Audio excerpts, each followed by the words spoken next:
नमस्कार, मैं हूं पवन त्यागी। गुजरात के अहमदाबाद में पाकिस्तान भारत का मैच हुआ जिसमें 7 विकेट से भारत ने पाकिस्तान को करारी हार दी। लोगों ने उत्साह में जय श्री राम के नारे लगाए। भारतीय दर्शक नारे लगा रहे थे जय श्री राम के, लेकिन दिक्कत इंडी अलायंस के नेताओं को हुई। एमके स्टालिन के बेटे उदयनिधि स्टालिन ने ट्वीट करते हुए इसको कहा कि आपने इस तरह से नफरत फैलाई है और ये अतिथि का अपमान किया है। अब स्टालिन से पूछे, हालांकि देश की जनता पूछ रही है, सोशल मीडिया पर उनको ट्रोल किया जा रहा है कि भाई जय श्री राम का नारा अगर भारत में नहीं लगेगा तो क्या पाकिस्तान के दर्शक लगाएंगे?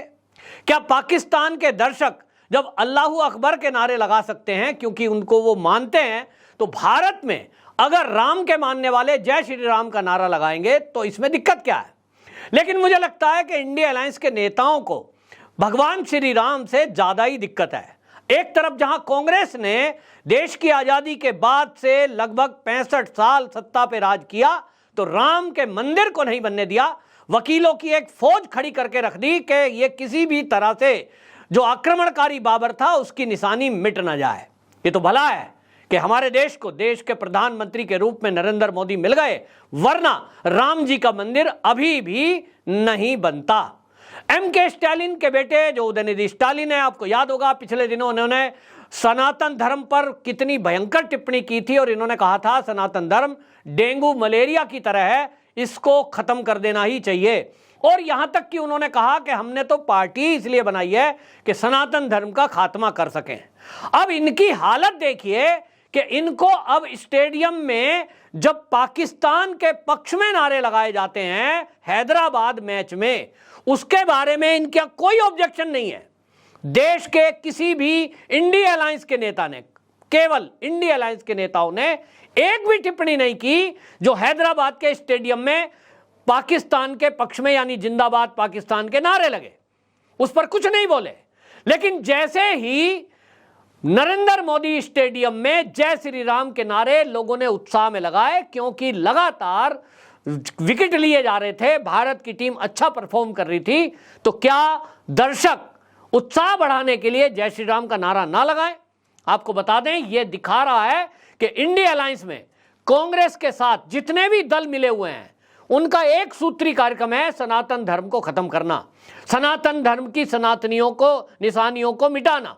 और इसीलिए स्टालिन पर जब कोई बात करता है तो स्टालिन पर कांग्रेस या बाकी लोग ये बात नहीं करते, कोई पूछताछ नहीं होती। और इसीलिए आपको बता रहा हूं इनकी दिक्कत है।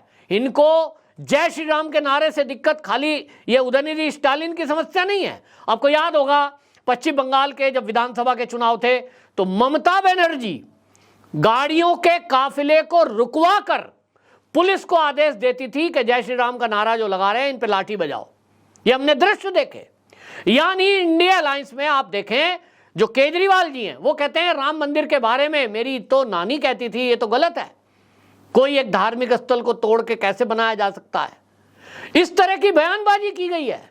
और अब इनको जय श्री राम, हालांकि आपको बता दूं स्टालिन जो इसको नफरती चीज बता रहे हैं, क्या कहा उन्होंने अभी मैं बताता हूं आपको। उन्होंने जो एक्स पोस्ट पर लिखा है, उन्होंने कहा भारत अपनी खेल भावना और आतिथ्य के लिए प्रसिद्ध है। हालांकि अहमदाबाद के नरेंद्र मोदी स्टेडियम में पाकिस्तानी खिलाड़ियों के साथ किया गया व्यवहार अस्वीकार्य और निम्न स्तर का है। खेलों को देश के बीच एकजुट करने वाली शक्ति होनी चाहिए जिससे सच्चे भाईचारों को बढ़ावा मिले। घृणा फैलाने के लिए इसका एक उपकरण के रूप में उपयोग करना निंदनीय है। अब उदयनिधि स्टालिन जी, आप जरा ये बताएं, क्या किसी ने, भारत के किसी दर्शक ने पाकिस्तान मुर्दाबाद बोला? नहीं। किसी खिलाड़ी को कुछ अपमानजनक शब्द बोला? नहीं।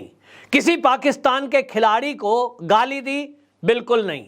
तब आप कैसे कह रहे हैं कि जो भारत आतिथ्य के लिए जाना जाता था आप ऐसे काम क्यों कर रहे हैं? आपका व्यवहार आप लिख रहे हैं निम्न स्तर का है।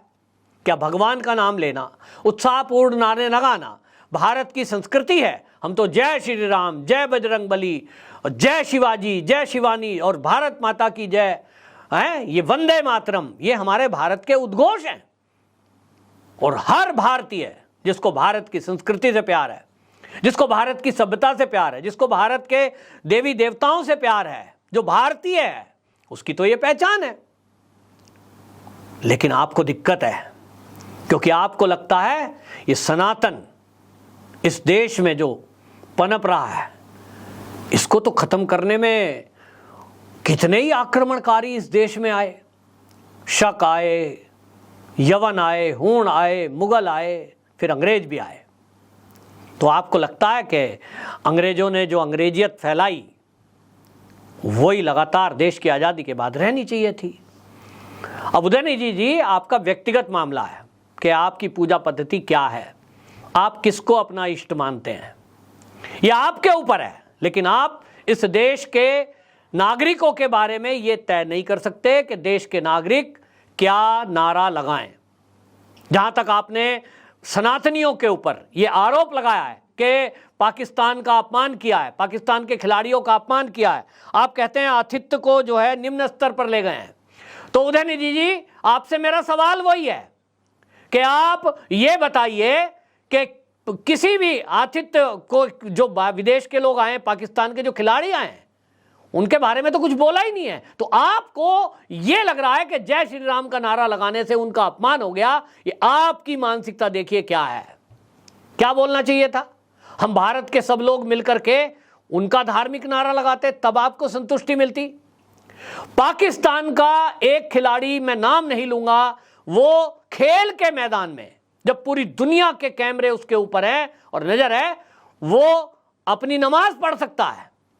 लेकिन एक खिलाड़ी या एक दर्शक अगर कोई अपने धर्म के बारे में नारा लगाए या प्रार्थना करे तो आपको दिक्कत है, क्योंकि आपके हिसाब से तो डेंगू मलेरिया है।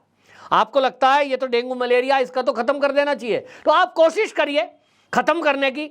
उदयनिधि स्टालिन को मैं कहना चाहता हूं कि देखिए, आप इस भूल में मत रहिए, जिन लोगों ने, जिस किसी ने भी आपके दिमाग में यह भर रखा है कि आप सनातन संस्कृति को मिटा सकते हैं, जैसा आपका प्रण है, तो यह भूल जाइए। जैसे मैंने कहा, शक आए, यवन आए, हूण आए, फिर मुगल आए और अंग्रेज आए, सबने यही काम किया, किसी तरह से इस भारत की संस्कृति को, सनातन संस्कृति को नष्ट कर पाए। टुकड़े तो हो गए देश के, लेकिन सनातन संस्कृति को नष्ट करने का जो उनका षड्यंत्र था, जो सपना था, वो पूरा नहीं हो पाया और ना हो पाएगा, क्योंकि सनातन संस्कृति वो संस्कृति है जो कभी मिट ही नहीं सकती। हमारा इतिहास, हमारे पूर्वज, हमारे ऋषि मुनि, हमारे देश के योद्धा इस संस्कृति को अपने जीवन में जीते हैं। आज तो सनातनी जागृत हो गया है और आज तो देश के अंदर नरेंद्र मोदी प्रधानमंत्री के रूप में है, योगी जी जैसे प्रदेश के सीएम बने हुए हैं, कल को वो आगे बढ़ेंगे। तो आपका सपना तो कभी पूरा होना नहीं है, क्योंकि अभी देश के अंदर प्रधानमंत्री के रूप में मोदी हैं, देश के गृह मंत्री के रूप में अमित शाह हैं और अगली लाइन में योगी जी तैयार खड़े हैं। तो स्टालिन जी, आपकी सोच वाले लोग कितने ही आए, कितने गए, इस संस्कृति को नहीं मिटा पाए, ना मिटा पाएंगे। हाँ, मोदी जी थोड़ा सा सॉफ्ट कॉर्नर हैं, कॉर्नर रखते हैं, उनके मन में थोड़ा सा ये रहता है, लेकिन योगी जी अब जब अगली पंक्ति में आएंगे तो आप जैसे जय श्री राम के नारे पर ऑब्जेक्शन करने वाले नेता कहां रहेंगे, ये मुझे कहने की जरूरत नहीं है। आप जो दर्शक हैं, इस बारे में आपकी क्या राय है, स्टालिन के इस बयान पर आपकी क्या राय है, जरूर रखें। वंदे मातरम।